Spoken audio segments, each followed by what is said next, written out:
মুস্তাফিজকে ছাড়া এই নিয়ে পরপর 2 ম্যাচ হার দিল্লি ক্যাপিটালসের পর এবার এরই প্যান্ট কমিশনের কাছেও হার হলো বিএসপির প্রধান কোচ স্টিফেন বলেন সাংবাদিক সম্মেলনে এসে ব্যাটারদের দোষ দিলেন। ভালো উইকেট ছিল, তারপরও 180 রানের বেশি স্কোর না হওয়ায় তিনি চটলেন।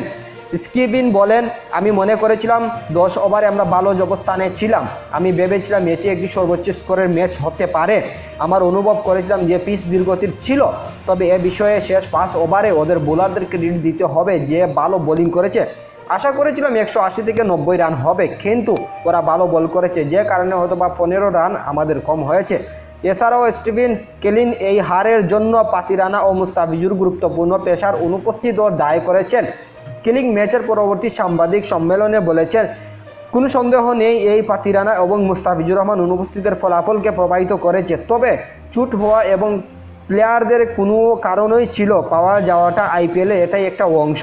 তবে স্টিফেনের মতে অস্থায়ী বিকল্প দলের জন্য এই সময় নির্ভর করতে হবে, যার দলের জন্য অনেক সময়ই ব্যয়বহুল হয়ে উঠতে পারে। যেমন কুশল মেন্ডেস চৌধুরীকে এই ম্যাচেই খেলানো হয়েছিল, যাকে দ্বিতীয় ওভারেই অভিষেক শর্মা পিটিয়ে 27 রান নেন। এই প্রসঙ্গে স্কিলিন বলেন, এই ম্যাচের আমরা কুশল চৌধুরীকে খেলিয়েছিলাম, তবে এটি একটি ছিল না, এটি ম্যাচেরই একটি অংশ ছিল। এই অবশ্যই আইপিএলের অংশ, খেলোয়াড়দের পরিচালনা করা ও নতুন অধিনায়ককে সন্ধান করা।